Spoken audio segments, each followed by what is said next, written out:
कौन ब्रह्मा का पिता है, कौन विष्णु की मां, शंकर का दादा कौन है, हमको दे बता।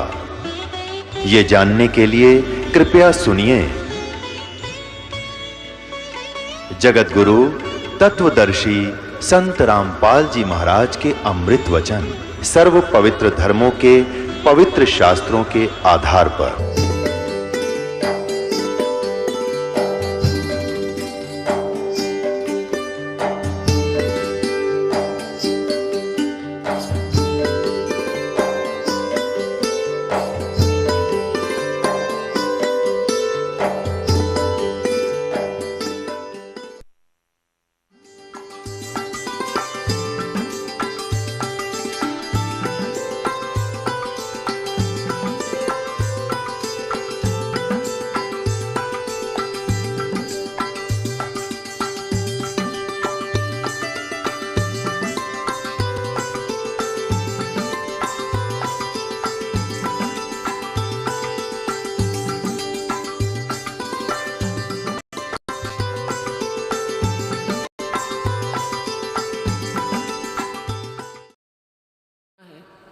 पर्वत पर्वत में फिरा कारण अपने राम, राम जैसे संत मिले भाई जिन सारे सब काम। पर्वत परमात्मा की तलाश में जहाँ भी जिसने बताया वहीं पहुँच गए। कोई की तो गुफा में महात्मा बैठा है, कि तो फुलौनी जगह बैठा है, पर्वत पर बैठा है, जंगल में बैठा है, या किसी नगर गांव में, हम वहीं पहुँचे। जब तक वो संत नहीं मिले जो परमात्मा जैसे गुणों, परमात्मा से जो गुण हमें चाहिए थे उस संत के पास मिले, तो कहते राम जैसे संत मिले जिन सारे सब काम। अब देखो आपको प्रमाण देते हैं ये कितने अनाड़ी थे जिनको ऋषि में ऋषि कहा करते थे। देवताओं के गुरु बृहस्पति जी, देवताओं के गुरु बृहस्पति जी, इन ब्रह्मा विष्णु महेश्वर के भी सबके गुरु बृहस्पति जी। अब वो बृहस्पति जी के बोल देख सुनाता हूँ आपको, वो के जाने थे, कितना ज्ञान था उनको, और वेदों के ज्ञाता को वहाँ में। ये देखिएगा श्रीमद् देवी भागवत यानी देवी पुराण, दुर्गा पुराण, इसमें 282 और 83 पृष्ठ पे बृहस्पति जी के विचार। ये देखिए 5वां स्कंद, ये कहाँ से प्रकाशित है ये सारे दिखाते हैं। श्रीमद् देवी भागवत, संपादक हनुमान प्रसाद पोदार, चिमन लाल गोस्वामी, प्रकाशक में मुद्रक हैं गीता प्रेस गोरखपुर, गोविंद भवन कार्यालय कोलकाता का संस्थान। इसके 5वें स्कंद में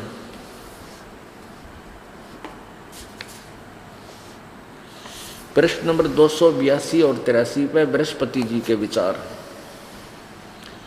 व्यास जी कहते हैं देवराज इंद्र की बात सुनकर बृहस्पति जी उनसे कहने लगे, हम अपने मतलब का देखेंगे, यूं मक्खन है, हमने इसको शुद्ध घी ही प्राप्त करना, इससे प्रारब्ध कर्मों का अभाव बिना भोगे नहीं हो सकता, यह स्पष्ट है। आर्य संपूर्ण देवता तुम्हारे सहायक हैं, तुम स्वयं ही बुद्धिमान हो, फिर भी जो होनी है वह होकर ही रहेगी, तुम उसे टाल नहीं सकते। ऐसी स्थिति में सुख और दुख की चिंता में नहीं पड़ना चाहिए और तेरे शर की चिंता में पड़े। ये देख लो इनके वचन। महाभाग सुख और दुख तो दोनों कर्म से पुण्य और पाप के अक्षय के सूचक हैं, कि दुख आवा है तो तेरा पाप घटने लाग रहे हैं, और सुख है तो तेरे पुण्य घटने लाग रहे हैं। अक्षय माने नाश, पुण्य और पाप का क्षय, क्षय माने नाश। पुण्य और पाप के सुख और दुख ये दोनों कर्म से पुण्य और पाप के नाश के सूचक हैं। यानी सुख है तो पाप नाश हुए हैं, और दुख है तो तेरे सुख है तो पुण्य नाश हो रहे हैं, और दुख है तो तेरे पाप नाश हो रहे हैं। अतएव विद्वान पुरुषों को चाहिए कि सुख के अभाव में भी सर्वथा आनंद का ही अनुभव करे। अरे वाह देवताओं! अतएव महाराज इस अवसर पर सुयोग्य मंत्रियों से परामर्श लेकर विधि पूर्वक यत्न करने में कटिबद्ध हो जाओ। यत्न करने पर भी जो होनहार होगा वह तो सामने आएगा ही। एक बार ये दास पहले गुरुदेव ने से उपदेश ले लिया था, लेकिन मेरे को आदेश नहीं था नाम देने का। तो ऐसे इस क्षेत्र में कोई भी इस दास के अतिरिक्त और कोई साथी नहीं था, मेरे गुरु भाई नहीं था। मेरे गुरुजी ज़्यादातर दिल्ली आते थे नजफगढ़ में, या ज़्यादातर पंजाब में रहते थे, तलवंडी भाई जिला फिरोजपुर में। तो यहाँ कोई नहीं था। तो मैंने सोचा यहाँ कोई और संत भक्त हैं, उनसे भी संपर्क करूँ। तो यहाँ गरीबदास जी के और गीसा दास जी के कुछ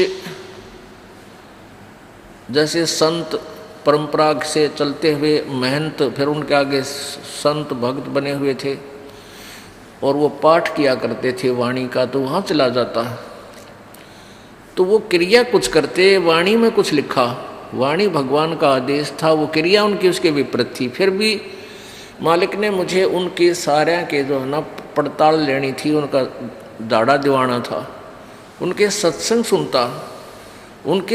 सुनता, फिर परमात्मा की वाणी पढ़ता। तो उनके वचनों में और परमेश्वर की वाणी में दिन रात का अंतर मिलता। इसलिए दास ने उनसे अलग ही अपना ये शास्त्र अनुकूल साधना का प्रचार प्रारंभ करना पड़ा। तो एक बार पिंडारा गांव है यहाँ जींद के पास, 1.5 किलोमीटर 2 किलोमीटर पिंडारा गांव है। वहाँ एक अमावस्या का मेला भरा है। अमावस्या को ये बोली आत्मा भ्रमित वहाँ जाती है। और वहाँ पर गीसा पंथियों का एक आश्रम, और वहाँ 3 दिन का पाठ किया करते गरीबदास जी की वाणी का।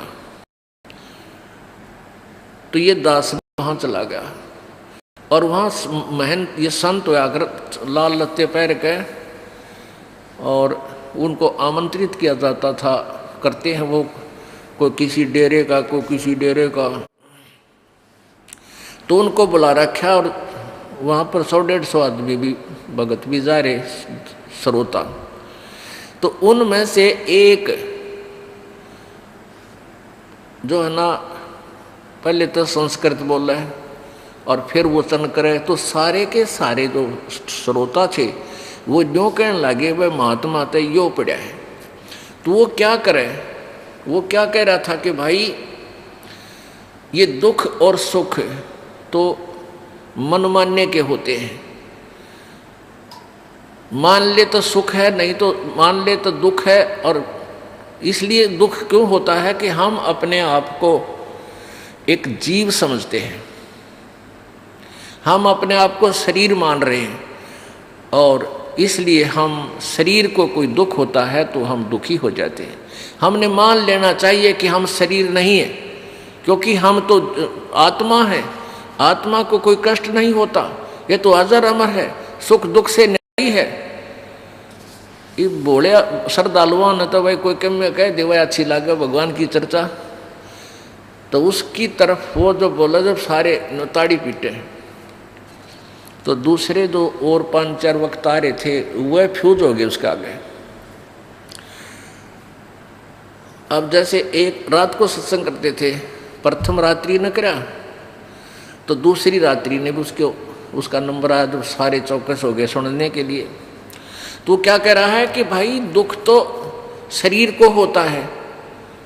यहाँ आते हैं महाराज मुझे ये कष्ट हो गया, महाराज मुझे ये पीड़ा है, मुझे बड़ी हंसी आती है। ये लोग कैसे मूर्ख बने हुए हैं, ये आत्म तत्व से परिचित नहीं है। मैं एक बार चला जा रहा था, एक व्यक्ति बैठा बैठा रो रहा था, उसके पैर में पीड़ा थी, घुटने में पीड़ा थी। मैंने उसको ज्ञान दिया कि तू तो आत्मा है। अरे आत्मा को पीड़ा थोड़ी है, तो शरीर के है, तो शरीर को पीड़ा है। तू अपने आप को आत्मा समझ, तुझे कोई पीड़ा नहीं होगी। उसको कोई पीड़ा नहीं रही और वो खुद सुख हो गया। आत्म तत्व। अब तीसरे दिन दूसरी रात को, अगले तीसरे दिन तो भोग लग जाता था। पहले दिन उसने ये गप्पे मारे, दूसरे दिन भी ऐसे उसी रात ने। तो उसका जब वो 1:30 बजे तक तो सत्संग होया, वो बीच में उठ के अपने कमरे में चला गया, अलग से उनका आसन दे रखा था। वहां जाकर वो लग गया रूके मारने, उसका पेट में दर्द हो गया और बुरी तरह चिल्ला हुआ, रोवे बूंदी डाल जो डांगर रोया करे। फिर वो जो वहाँ के प्रबंधक था वो गया, एक दो सेवादार गया उसके पास, क्या हो गया महाराज जी? मर गया, पेट दुख है। वो एक पड़ोसी आश्रम था दूसरा, वहाँ 2 आश्रम है, उनके वहाँ से एक कार ले आए, उसने जींद ले आए। डॉक्टर ने फिर उसको इंजेक्शन वगैरह लगाए, ग्लूकोज चढ़ाया। वो सुबह 5-6 बजे से वापस ले आए और वो नो चले जानो जच्चा चले अगर उतर के गाड़ी में थे और उस कमरे में घुस गया अपने में। वो दुन से संत वो महंत उसके साथ बैठा करते, लोग ज़्यादा उसकी सुनते थे, वह फ्यूज हो गए थे। वह गए 2 जने उसके पास, ने बोला महाराज तो आत्मा था, कल किलकी क्यों मारा था, क्यों रोया था डांगर? तो यहाँ कहने का भाव ये इस तरह की थ्योरी थी इन लोगों की। अध्यक्ष क्या कह रहे हैं, बृहस्पति जी के बोल फिर सुन लो एक बार, देखो अब ये क्या कह रहा है कि प्रारब्ध कर्मों का अभाव बिना भोगे नहीं हो सकता।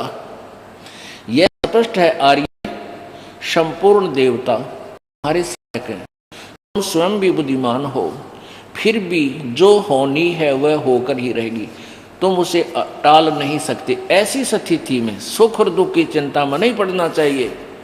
महाभाग सुख और दुख ये दोनों कर्म से पुण्य और एवं पाप के अक्षय के सूचक है। अतः विद्वान पुरुषों को ये सुख में सुख के अभाव में भी सर्वदा आनंद का अनुभव करे। पेट में दर्द हो, आनंद का अनुभव करके दिखाओ ये बृहस्पति जी। ये तो रोग की दवाई मिल रहा है, पेट का दर्द शांत हो तब सुख का अनुभव मान सकते हैं। पेट में दर्द हो, पीड़ा भयंकर नहीं होगा ना, बस दर्द मानने ना तू दुर्द है तेरे। ये तो कहने सुन की करते बाता कोई ना देखा अमृत खाता, ये तो कहने सुन की बात है भाई। अब आगे देखो, ये तो देवताओं के गुरु और अब राक्षसों के गुरु शुक्राचार्य के विचार 243 पृष्ठ पे। ये देखिएगा चौथा स्कंद,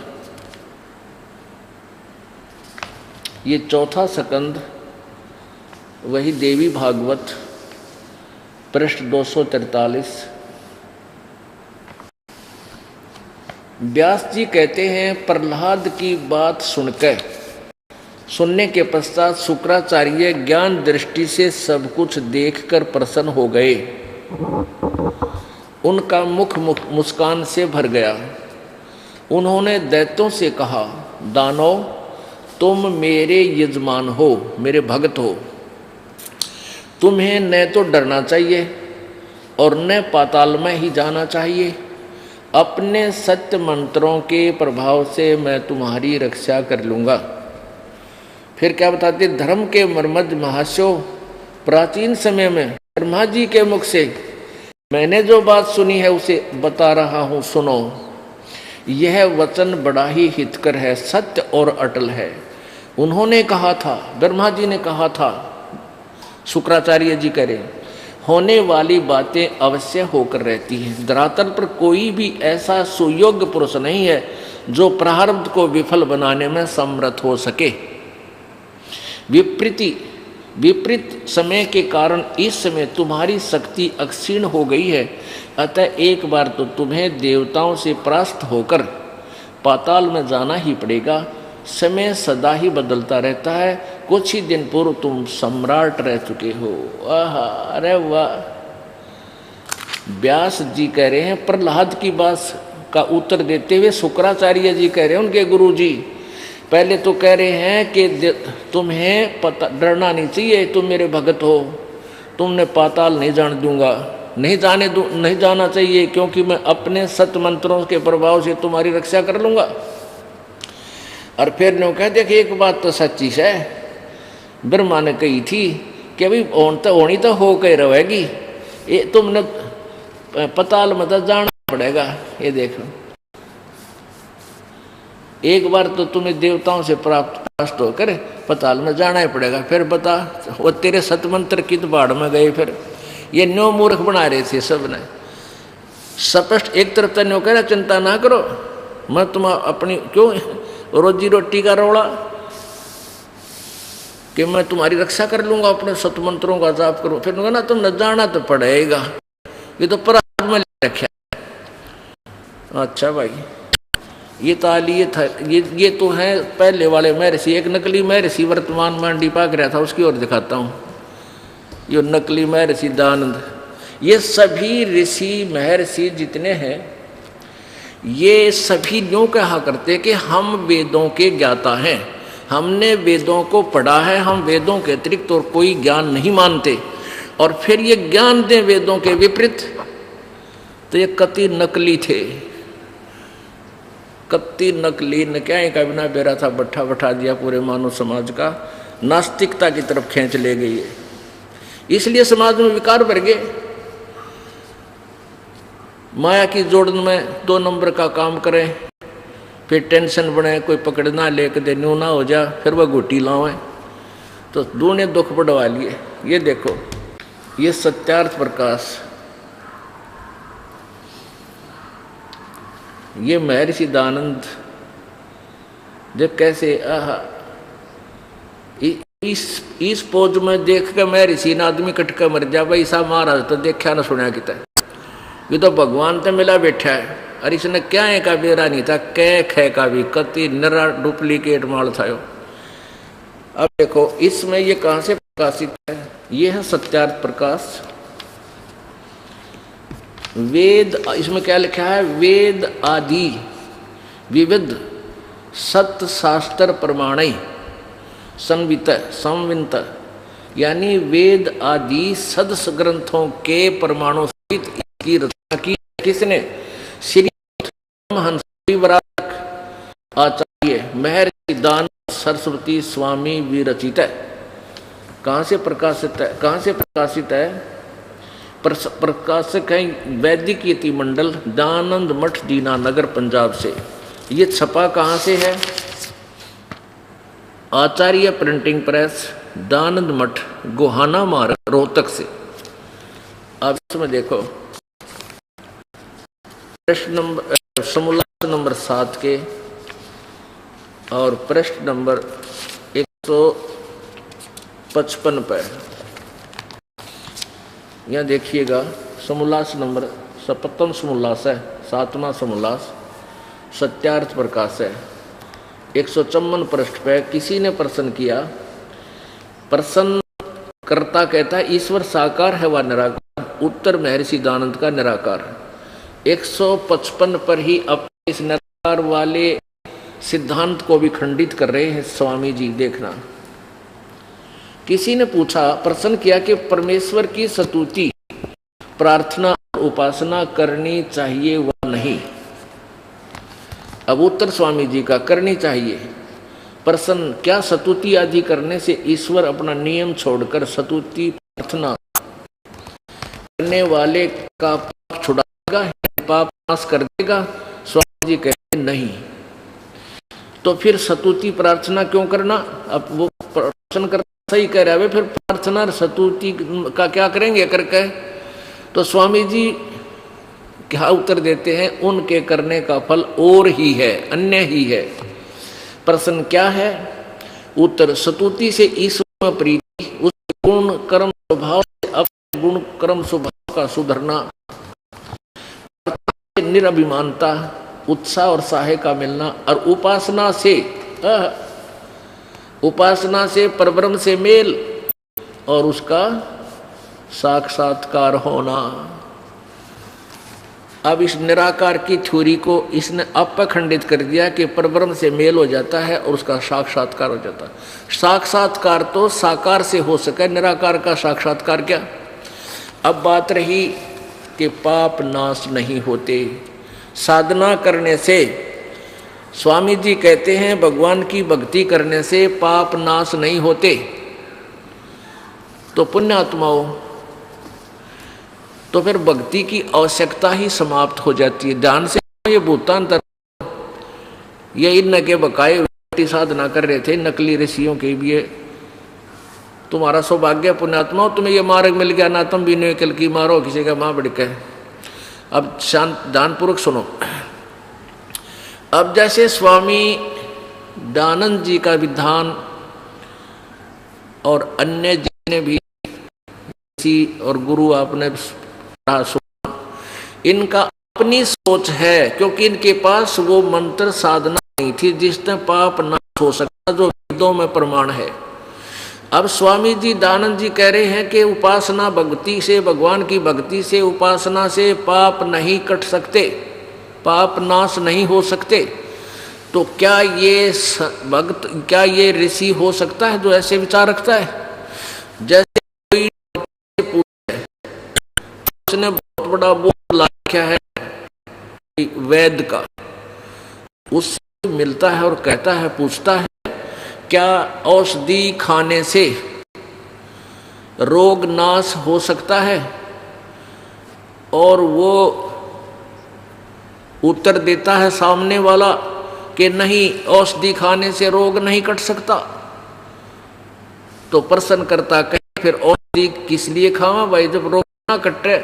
वो उत्तर देवे कि औषधि खाने से तू पहलवान बन जाएगा, रोग नहीं कटे। तो भाई क्या वो वैद है? होता कति डुप्लीकेट आदमी है, डुप्लीकेट, उसने पता ही नहीं कह खे का भी, ऐसी थ्योरी।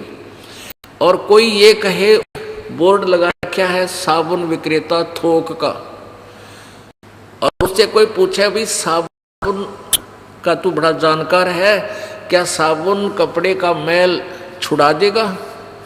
और वो होगा नहीं, कपड़े का मैल नहीं छुड़ा सकता साबुन। तो वो फिर भाई साबुन का फायदा क्या है? प्रयोग करना चाहिए, भगवान की उपासना करनी चाहिए, लेकिन साबुन मैल नहीं छुड़ावे और क्या करेगा? कपड़े को मजबूत बना देगा। ऐसा सिद्धांत, ऐसा विधान इस कथित महर्षि दयानंद का है। तो क्या ये महर्षि हो सकता है? अब आपको दिखाते हैं, वेदों में 6 बार गवाही दी है। यजुर्वेद मंत्र नंबर 13 में 6 बार कहा है कि परमात्मा परमेश्वर घोर पाप विनाश कर देता है। देखिए यजुर्वेद, और स्वयं अनुवाद कर रहा है महर्षि, यू भांग पिया करता, इन्होंने व्रतों के लिखा है, हर के बोल रहा है।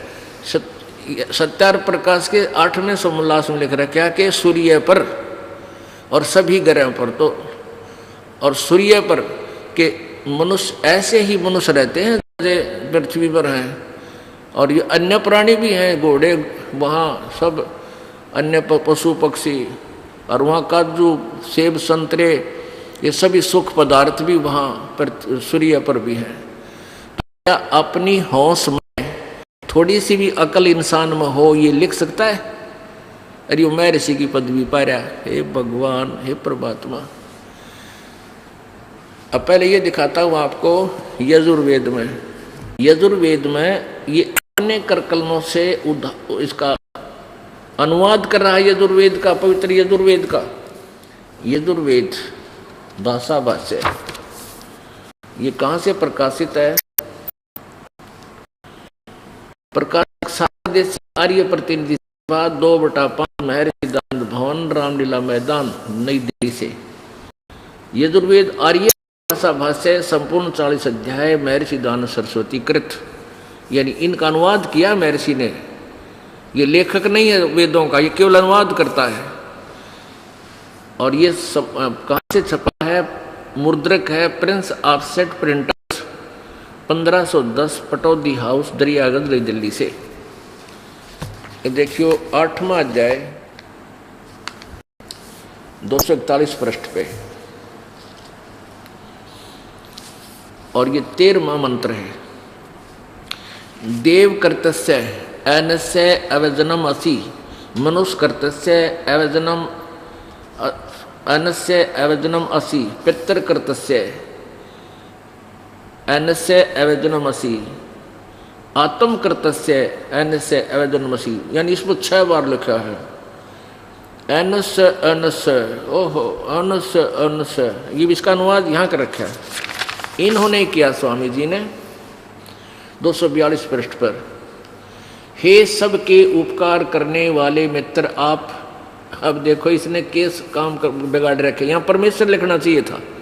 अब इसने पहले तो सत्यार प्रकाश लिखकर समाज में भेज दिया अपना अनुभव, ये लास्ट में लगा फिर अनुवाद करने। अब इसने थोड़ी बहुत उतर रही होगी भांग, तो इसने फिर बदल कर दिया यहाँ पर। परमेश्वर ना लिख कर मित्र लिख दिया, पढ़ने वाला नहीं सोचेगा ये कोई मित्र के बारे में लिख रखा, चलो आगे देखते हैं।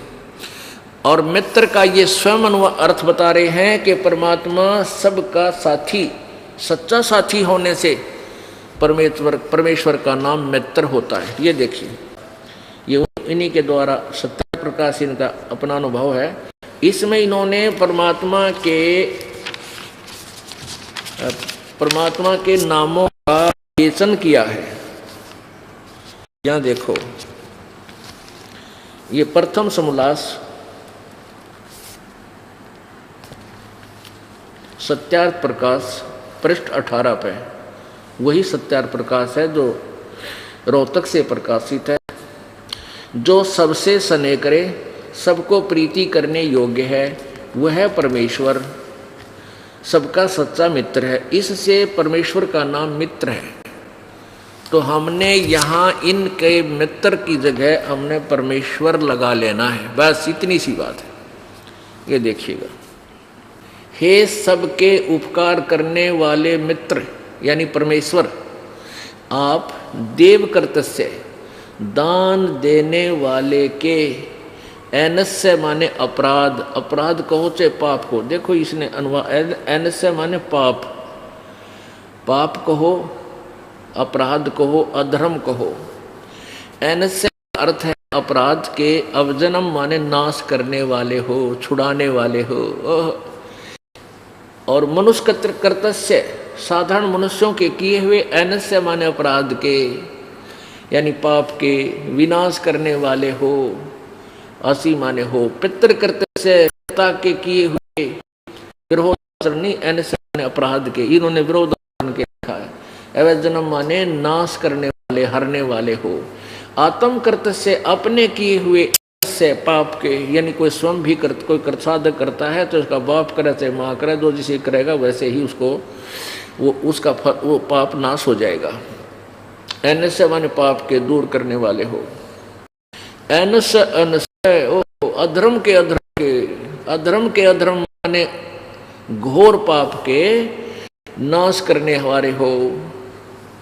जानता हुआ मैं जो कुछ भी धर्म आचरण अधर्म आचरण किया करता हूँ वा करूँ, अनजान में जो कुछ भी किया करता हूँ या करूँ, उससे सब के दुष्ट आचरण नहीं, एनस्य माने पाप के, अवजन माने दूर करने वाले या नाश करने वाले हैं परमात्मा। अब ये है परमात्मा का विधान। वेदों में प्रभु की महिमा लिखी है, परमेश्वर की, परमात्मा के गुण लिखे हैं, और गुणों में लिखा है परमात्मा पाप नाश कर देता है। और ये नकली ऋषि, ये झूठे ऋषि महर्षि, ये कहते हैं कि साधना से साधक के पाप नाश नहीं होते। अरे फिट्टे मुंह थारे। निरंजन धन तेरा दरबार, निरंजन धन तेरा दरबार, जहाँ पर तनिक न न्याय विचार। निरंजन धन तेरा दरबार, निरंजन धन तेरा दरबार, जहाँ पर तनिक न्याय विचार। भाई वैश्या उड़े मुल मुल खासा, गल मोतियों के आर। वैश्या उड़े मुल मुल खासा, गल मोतियों के हार।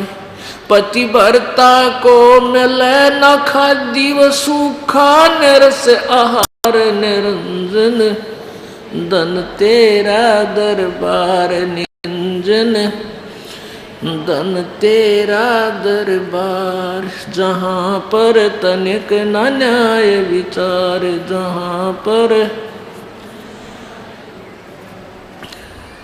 भाई पाखंडिया की पूजा जग में संत को कहें लबाड़। पाखंडी की पूजा जग में संत को कहें लबाड़। इन अज्ञानी को परम विवेकी, ज्ञानी को मूड गवार निरंजन। धन तेरा दरबार निरंजन, धन तेरा दरबार, जहाँ पर तनिक न न्याय विचार निरंजन। धन तेरा दरबार निरंजन, धन तेरा दरबार। कह कबीर सुनो भाई साधो, या सब उल्टा व्यवहार। कह कबीर सुनो भाई साधो, या सब उल्टा व्यवहार। ये सच्चों को तो झूठा बताओ, इन झूठों का एतबार निरंजन। धन तेरा दरबार निरंजन, धन तेरा दरबार, जहाँ पर तनिक न न्याय विचार। कह कबीर सुनो भाई साधो, या सब उल्टा व्यवहार। कहे कबीर सुनो भाई साधो, सब उल्टा व्यवहार। सच्चों को तो ये झूठा बतावे, इन झूठों का एतबार निरंजन। धन तेरा दरबार निरंजन, धन तेरा दरबार, जहाँ पर तनिक न न्याय विचार। परमात्मा कहा करते थे, जब ही सतनाम हृदय धरो, बाई भयो पाप को नाश। जैसे चिंगारी अग्नि की, बाई पड़े पुराने घास। तो कबीर जी की इन बातों को ये नकली ऋषि महर्षि ने क्या करते, ये झूठा है कबीरता है। भाई पाप का नाश नहीं हो सकता, किसी ग्रंथ में नहीं लिखा है। मारा करते रुके व नकली, और परमात्मा ने क्या करते, देखो रे कि साथ जुल्म कर रखा है इस काल ने। परमेश्वर कबीर जी ने इस ज्योति निरंजन ब्रह्म के हृदय में अंतःकरण में ये पांचों वेद बाई फोर्स फीड किए थे कि यू फिर उसके फिर अपनी ही रिमोट से इसके बाहर करवाए। इसने स्वयं द्वारा, जैसे कि किसी का उल्टी पड़ जाए उसको बस की ना होती रहेगा उल्टी, फिर कि उल्टी कोई गेर कर अजीब है, तो ऐसे इसके अंदर से ये फिर बाहर निकलवाए थे समुद्र में। तो इसने क्या किया, एक दो चौथा पांचवा वेद था सूक्ष्म वेद, वो जला दिया, खत्म कर दिया, नाश कर दिया, दबा दिया। और ये चार वेद दे दिए, ये देने पड़े। ये चार वेद दे दिए, इसमें कबीर जी द्वारा अपनी महिमा पूरी फीड कर रखी, ब्रह्म इसमें कर रखी है कि परमात्मा क्या करता है। इसलिए क्या था कि मेरी आत्मा ये गलती तो करेगी, और यू काल ही मिसगाइड करेगा, क्योंकि इसका स्वार्थ हो गया, मजबूरी होगी कि कोई चीज तेरे का लोग ते निकलना जाए, इसको ज्ञान नहीं होना चाहिए, ये मिसगाइड करेगा। तो ये वेदों को सत्य मानेंगे, और वेदों को के अंदर इन्होंने अपनी महिमा परमात्मा ने खुद ही फीड कर रखा है, इसमें दे रखी है। तो ये वेद जो है ये गॉड गिवन है उस परमेश्वर कबीर जी द्वारा इसके हृदय में, और फिर काल ने आगे ये वेद ज्यों के तो अपने पुत्र ब्रह्मा को दे रखे थे।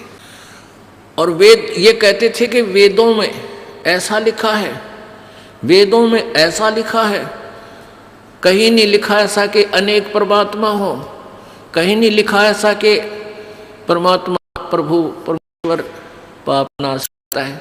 और वेदों में क्या पढ़ा आपने लिखा। तो पहले यही कारण रहा कि हम अशिक्षित थे हमारे पूर्वज, और ये नकली केवल एक संस्कृत भाषा जाने थे, इनको विद्वान कहा करते हैं। यजुर्वेद अध्याय नंबर 40 के श्लोक नंबर 10 में बताया, 10 से 13 में 2 बार लिखा है कि परमात्मा की वास्तविक जानकारी तो तत्वदर्शी संत ही बता सकता है, यानी वो वेद ज्ञान से न्यारा है और वो संत भी कोई और है। और उसमें ये लिखा है कि कोई तो एक भाषा जान लेने से, यानी किसी को अक्षर ज्ञान हो गया किसी भाषा विशेष का, तो उसको विद्वान कहने लग जाते हैं, और जिसने अक्षर ज्ञान नहीं उसको अविद्वान कह देते हो। विद्वान और अविद्वान की परिभाषा भी वो तत्वदर्शी संत बताओगा।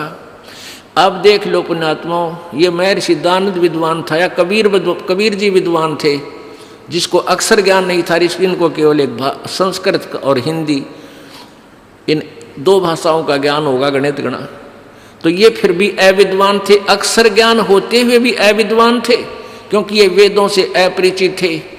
और परमेश्वर कबीर जी अक्षर ज्ञान ना होते हुए भी वो परम विद्वान थे, क्योंकि वो परमेश्वर है। तो वेदों में इसलिए बताया कि उस विद्वान और अविद्वान की परिभाषा भी यथार्थ रूप में वो तत्वदर्शी संत, वो धीराणाम, वो धीर पुरुष ही बताएगा, यानी तत्व ज्ञान से परिचित संत बताएगा। अब देखो, अब पुण्यात्माओं, ये कैसी बीमारी थी महर्षि दयानंद, इसका सत्यार प्रकाश, इससे हम भी प्रभावित थे। जब तक हमारे आँखों का मोतिया बंद नहीं हटा था, तो हम इसको एक महर्षि आदर की दृष्टि से और सम्मान की दृष्टि से देखते थे। दंत कथा, लोक वेद सुनी सुनाई बातों से, और इनके द्वारा इस सत्यार प्रकाश की रचना को वेद ही समझते थे कि वेदों को इन्होंने सरल करके लिख दिया। और बड़े विद्वान इसके बारे में सुना जाता था कि ऐसे समाधिस्थ होकर के इसने परमात्मा से वेदों के अर्थ जाने और फिर सत्यार प्रकाश में लिखा और वेदों का अनुवाद किया। इसने कह का भी ना बेरा था वेदों के बारे में। सत्यार प्रकाश में क्या लिखा इसने, भांग पीने वाले ने, कि सूर्य पर मनुष्य रहते हैं। पहले तो ये दिखाऊं, यो भांग पिया करता है। ये देखो आत्मकथा, ये है दानंद सरस्वती आत्मकथा, वैदिक पुस्तकालय। इसने अपनी कथा आप लिख कर दी थी, ये प्रकाशित करवाई गई है। वैदिक पुस्तकालय, दानंद आश्रम, केसरगंज, अजमेर तय। मुद्रक है वैदिक यंत्रालय, केसरगंज, अजमेर। प्रकाशक है वैदिक पुस्तकालय, केसरगंज, अजमेर। अब देखो इसने खुद लिख कर दिया है एक जगह, इसमें ये देखो 12 पृष्ठ पे, 22 पृष्ठ पे आत्मकथा। तत्पश्चात जिस वस्तु की खोज में था उसके अर्थ, उसके लिए आगे को चल दिया। और आसूद सुदी 2 संवत 1913 यानी 1856, जो 1857 में हुआ था, वो स्वतंत्रता संग्राम बतावे हैं। तो यूँ तो भांग पिए पड़ा था 1856 में, किसका वीर था। सुदी संवत 1913 यानी 1856 को दुर्गा कुंड के मंदिर पर जो चंडालगढ़ में है पहुंचा, वहां 10 दिन व्यतीत किए। वहां मैंने चावल खाने सर्वथा छोड़ दिए और केवल दूध पर अपना निर्वाह करके दिन रात योग विद्या के अध्ययन और अभ्यास में तत्पर रहा। दुर्भाग्यवश वहां मुझे एक बड़ा दोष लग गया, अर्थात भांग पीने का स्वभाव हो गया। सो कई बार उसके प्रभाव से मैं सर्वथा बेसुध हो जाया करता। अरे वाह महर्षि, खा लिया खून तुमने। अब देख कितना मूर्ख बना रहा है। क्या मैंने वहाँ चावल तक खाने छोड़ दिए और भांग पीने लग गया। अन्यों के योग अभ्यास में तत्पर रहता था, बड़ा ध्यान लगाया करता, तो भांग पिया फिर बेसुध हो जाया करता। इसकी कोई सी थ्योरी जो चढ़की है, इसका जो बोल रहा है, ये भांग पीता रहा आखिरी सांस तक। अब इसके जो अनुयायी हैं, इसकी इन उत्पन्ना पर माटी डालने के लिए कहते हैं न, बाद में छोड़ दी थी। अरे साधना का पीवे, इब आपने नाम ले रखा है, साधना शुरू कर दी। और आप फिर बीच में भांग पीओ हो, शराब पीने लगे, बीड़ी पीने लगे, तो आपकी साधना कहाँ रहेगी? आपका तो नाम खंड हो गया, आप तो भक्ति रहित हो चुके हो। बताओ, नो का फिर छोड़ दी थी, फिर तो आप छूट गई, मेरे बात साहिब करा कि किसी और नहीं धक्के खा रहा होगा। अब इसने सत्यार्थ प्रकाश लिखा, तब भी ये भांग पीता था, ये प्रमाणित करता है, ये दास करके दिखाओगा आपको। अपने आत्माओं, पहली बात तो ये देखो, जब किसी ने पूछा कि परमात्मा की उपासना से क्या पाप नाश हो सकते हैं, और वो नो कहा नहीं, उपासना से पाप नाश नहीं होते और उपासना करनी चाहिए। कोई कहे कि साबुन लगाने से साबुन से मैल छूट जाएगा, तो साबुन विक्रेता बना हुआ नकली वो यूं कहे कि साबुन तो लगाना चाहिए पर साबुन तो मैल तो ना कटे, तो क्या वो उसमें है? जरूर कोई नशे में बैठा ना, ये बातों को बोल ले नहीं सकता। साबुन लाने की सलाह दे और फिर नु कहे साबुन तो मैल नहीं कटे, कहते कति बोली बूझ मेंटल, और या कति नशे में बैठा नो गुड्ढो कति टोन होया, इस तरह की बातें वो बोल सकता है ना। एक महर्षि ये शब्द कह दे, और ये भाषा इसकी है। और फिर सूर्य पर किसी ने पूछा है, सूर्य पे, चांद पे, इन ग्रहों पे क्या वहाँ भी मनुष्य की तरह, पृथ्वी की तरह सृष्टि है? हाँ, वहाँ भी है, ऐसे मनुष्य हैं, ऐसे वहाँ सारे पदार्थ हैं, काजू किस्म सेब संतरे। क्या इन वेदों को वहाँ भी पढ़ा जाता है ऋषि जी? हाँ, इन वेदों को सूर्य में पढ़ते हैं। देखो दिखाता हूँ, खाली आँखों ने। अब इनका इस अज्ञान रूपी गोबर इस लाल का ऊपर डाल रखा कबीर परमात्मा पे, कि यो कबीर जी के ज्ञान को दबा रखा है। उस ज्ञान को ऊपर लाने के लिए पहले इनके द्वारा गिरा गया अड़ंगा हटाना पड़ा, जब वो लाल चमकेगा तब लाल आपके सामने आएगा। जब तक इनके द्वारा किया गया अड़ंगा, डाला गया कूड़ा ऊपर से हटा नहीं दिया जाएगा, तब तक आप लाल को पहचान नहीं सकते, क्योंकि उसका स्वरूप बिगाड़ दिया इन्होंने। 8वें समोल्लास में, कति लास्ट में, ये देखो 8वां समोल्लास 197 पृष्ठ पे, ये वही सत्यार्थ प्रकाश है जो अभी आपको दिखाया था पहले। ये कहाँ से प्रकाशित है? ये वही सत्यार्थ प्रकाश है, वैदिक इति मंडल, दानंद मठ दीनानगर पंजाब से प्रकाशित है, और आचार्य प्रिंटिंग प्रेस दानंद मठ गोहाना मार्ग रोहतक तक ये मुद्रित है। इसके 197 पृष्ठ पे 8वां समोल्लास। किसी ने प्रश्न किया कि प्रश्न, चंद्र, सूर्य, चंद्र और तारे क्या वस्तु है और इनमें मनुष्य आदि सृष्टि है व नहीं? मनुष्य आदि माने मनुष्य और अन्य प्राणी आदि आदि, मनुष्य पशु पक्षी आदि है या नहीं? स्वामी जी कहते हैं, दानंद जी कह रहे कि ये सब भूगोल लोक और इनमें मनुष्य आदि प्रजा भी रहती है। मनुष्य और सभी अन्य, ये भैंस गाय भी वहाँ पर हैं, सूर्य पर, चांद पर भी हैं, मंगल पर भी हैं, सारे सब ग्रहों पर। तारे वस्तु क्या है? तारों पर भी ऐसे ही है, सूर्य पर भी है। चल तारे तूरा पर भी मान लेते हम, चंद्रमा पर कह दो तो भी मान लेते, आगे कोई ना। अरे सूर्य पर भी कहे तो पृथ्वी, जल, अग्नि, वायु, आकाश, चंद्र, नक्षत्र और सूर्य इनका वसु नाम है। विश्लेषण कर रहा है, इसका पूरा डिटेल दे रहा है स्वामी जी। इसलिए है कि इनमें सब पदार्थ हैं, यानी काजू सेब संतरे जल ये सभी हैं, और प्रजा बसती है, यानी सब आदमी भी रहते हैं, और ये ही उस सब को बसाते हैं। इसलिए वास के निवास करने के घर हैं, यानी सूरज रहने का स्थान है, सूर्य निवास करने का स्थान है, घर है, इसलिए इनका नाम वसु है। जब पृथ्वी और पृथ्वी के समान सूर्य, चंद्र, नक्षत्र वसु हैं, पश्चात उनमें इसी प्रकार प्रजा के होने में क्या संदेह है?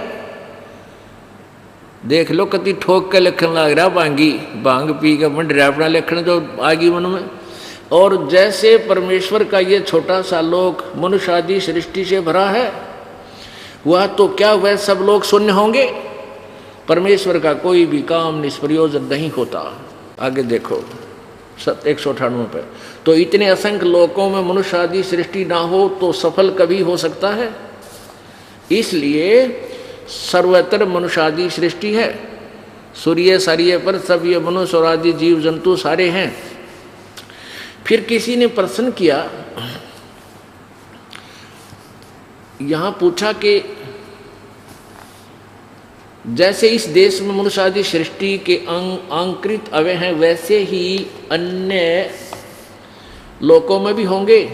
तो स्वामी जी कहे कुछ आकृति में भेद है, जैसे चीन में छोटे छोटे, अफ्रीका में काले काले, यहाँ ऐसा भेद दिया है। फिर कहते हैं दाता यानी परमात्मा ने जिस प्रकार के सूर्य चंद्र ध्रुव पर भूमि अंतरिक्ष और तत्तर सथ यानी वहाँ पर स्थापित सुख विशेष पदार्थ पूर्व काल में रचे थे, वैसे ही पूर्व कल्प में रचे थे, वैसे ही इस कल्प में भी, कल्प अर्थात इस सृष्टि में रचे हैं। कितना सुथरा लिखा है कि परमात्मा ने पहले कल्प में सूर्य चंद्र पृथ्वी और ये अंतरिक्ष ये सब की रचना की, और तत्तर सथ माने वहाँ पर स्थापित, वहाँ पर उपलब्ध सुख विशेष पदार्थ, जैसे भूमि पर ये सब पदार्थ हैं, काजू किस्में सेब संतरे बाजरा ज्वार ईख गन्ना मतीरे और भाई भैंस गाय, ये सारे कहते हैं पूर्व कल्प में भी रचे थे, और वैसे ही इस कल्प में भी, इस सृष्टि में भी रचे हैं। और सब लोकांतरों में बनाए हैं, यानी सूर्य पर भी बना रखे हैं सारे, भेद किंचित मात्र नहीं है। फिर किसी ने पूछा कि जिन वेदों का इस लोक में प्रकाश है, यानी यहाँ पढ़े जाते हैं जो वेद, उन वेदों का उन लोकों में भी प्रकाश है वा नहीं? नहीं का है, आइंदन पढ़ रहे वहाँ फिर भी यही पढ़े जाते हैं। जैसे एक राजा की राज व्यवस्था नीति सब देशों में समान होती है, उसी प्रकार परमात्मा राजेश्वर की वेदोक्ति नीति उनके सृष्टि रूप सब राज्य में एक सी है। अपनात्माओं कई ये कहते हैं कि भाई रामपाल तो महर्षियों की अन्य संतों की आलोचना करता है। आलोचना वो होती है, मैं इन्हें गुंडा कहता हूँ, बदमाश कहता हूँ, चोर ठग कहता हूँ, मैं इनको अज्ञानी कहता हूँ कि इनको वेद ज्ञान नहीं था, और इन्हीं की फिर पढ़ के कथा सुनाता हूँ कि इनको कितना ज्ञान था वेदों, और इनके द्वारा इनके अनुभव को तुलना करता हूँ। ये आलोचना नहीं, एक महा उपकार का कार्य, परोपकार कर रहा है ये दास। जैसे एक समय किसी ने नकली नोट छाप दिए 500 के, और सरकार ने दोनों को डुप्लीकेट और ओरिजिनल को समाचार पत्रों में छापा, उनकी भिन्नता बताई कि इसमें ऐसा नहीं है तो ये डुप्लीकेट समझो। टीवी पर भी दिखाया कि ऐसे देखो, चैनलों पर दिखाया कि ये डुप्लीकेट है, इनसे बचकर रहो, ऐसा ओरिजिनल होता है, ये तुम्हारे काम का है। तो वो उपकार आलोचना नहीं कर रही थी सरकार, एक परोपकार कर रही थी। गरीब आदमी 500 रुपये 5 दिन में कमावे हैं, और वो फिर डुप्लीकेट मिल जाओ तो माथा हाथ मार कर रोए। तो इसलिए ऐसे ही आपको इन्होंने निर्धन बना दिया, ये डुप्लीकेट नोट देकर, अपनी शास्त्र विरुद्ध वेदों विरुद्ध थ्योरी बता के आपको नकली नोट देकर, और भगवान से कोसों दूर कर दिया इन अज्ञानियों ने। और ये दास क्या करता है कि आपको ओरिजिनल नोट अर्थात पवित्र वेद और गीता जी, और ये डुप्लीकेट नोट इन संतों और ऋषियों के विचार, जैसे अभी आपने श्री देवी भागवत में पढ़ा था, इन देवताओं और राक्षसों के गुरुओं की अपनी जो सोच अनुभव, उसमें भी उन्होंने यही कह रखा था कि भी पाप यानी प्रारब्ध नाश नहीं होते। परमात्मा यही कहा करते थे, दुख दूंद उपाद में जीव बंधे, समर्थ की नहीं उपासा है। अब क्या बताते हैं कि इस जीव दुख द्वंद उपाद में जीव बंधे समर्थ की नहीं उपासा है। अपनात्मो, इस काल ने ऐसा जुल्म क्यों किया हमारे साथ? इसलिए करना पड़ा कि कहीं इस जीव को परमेश्वर का ज्ञान ना हो जा, और यदि इसको सतलोक का पता लग गया ये सारे भाग जाएंगे यहाँ से। अब कौन पीछे रहेगा? जब आपको ये पूरा विश्वास हो जाएगा कि कोई स्थान ऐसा है जहाँ जाने के बाद कभी नहीं मरते, तो कौन पीछे रहेगा? कति बौड़ी बूझ। एक समय एक भगत को ये दास समझावा था, और वो ठीक सतीथी थी, 2 पैसे समय पर मिल रहे थे, अच्छी कार कोठी थी, समझा रहा था, ये सतलोक का ज्ञान बताऊं था। तो अच्छा ध्यान से सुनता नजर आया था, काफ़ी देर, कोई घंटे सुनता रहा, सृष्टि रचना सुनाई। तो वो कहने लगा कि आपकी बात सुनो हो जब तक बहुत बढ़िया लगती है, पर आज से पहले किसी ने नहीं बताई ये बात, तो मेरे दचदी भी को नहीं, मेरे कोई खास यकीन सा भी नहीं हो रहा, क्योंकि आज तक किसी दूसरे ने इसका समर्थन कराया नहीं। और आप जो बात बता रही है सारी न्यू लागे, बस सचमुच यहाँ तो सह तो बेगन है, बहुत दुखी दुख है। फिर न्यू कहने लगा, मैं इस आदमी हूँ जिस काम पर लग गया करूँ उसको सिर चढ़ाया करूँ, चाहे मैंने कुछ भी करना पड़ जाए, और मैं यो काम करूँ को नहीं, आप नाम ना लूँ। वहाँ क्यों? कि मैं पक्का धुन का आदमी हूँ, मैं लाग गया तो इस काम ने पूरा करूँगा, और मैं कहीं अकेला पहुँच जाऊँ वहाँ कोई भी ना पाओ, मेरा जी ना लग गए। नो बोला मैं ना लूँ नाम लूँ आप आड़ा। मैं बोला भाई यहाँ तू कल न गधा बन जाएगा, कुत्ता बन जाएगा, तब के जी लगेगा? नो बोला यहाँ आपस में घूमते फिरते तो दिखे जाएंगे, जी लग गया रहेगा। अरे ठीक सुमत है, यही ठीक हूँ। अब उसकी ये कहना भी कुछ हद तक ठीक था कि भी आज तक किसी नहीं बताई ये बात, भाई कोई और स्थान है जहाँ जन्म मृत्यु होती है, नीना बुढ़ा होता। और यह काम तो यूँ करण का है, लेकिन करने का काम उस समय है जब इस पर विश्वास हो जाएगा कि सचमुच यह कथा सच्ची है। और इसकी सच्ची के लिए दास कसर नहीं छोड़ा, आपको 6 गवाह पेश करेगा ये दास कि किन किन महापुरुषों ने उस स्थान को देखा और आके बताया। बाकी इन अनाड़ियाँ की थोड़ी तो आपने पढ़ ली, अज्ञानियों की, इन वेदाओं का ना बेरा ये बताओगे कितने सतलोक ने। इनकी थोड़ी तो इससे अपरिचित इसलिए करा रहा है कि जब इनके द्वारा दिए गए ज्ञान पर आप आधारित हो, तो ईब आपको पता लग गया तो कति नकली थे, वेदों के विरुद्ध बताओ थे। तो वो अब एक और हमें सपोर्ट मिलेगा, समर्थन मिलेगा उन महापुरुषों की वाणी को समझने में कि वो जो कह रहे हैं वो सच्ची कह रहे हैं। उन्होंने यही बताया था पाप नाश होंगे, यानी जब तक पाप नाश नहीं हुए तो अपराधी रह गया। अपराधी आदमी फिर कैसे वहाँ पहुँचेगा? पहले पाप नाश होंगे, आपको मांझ दो के स्वच्छ करेंगे प्रभु।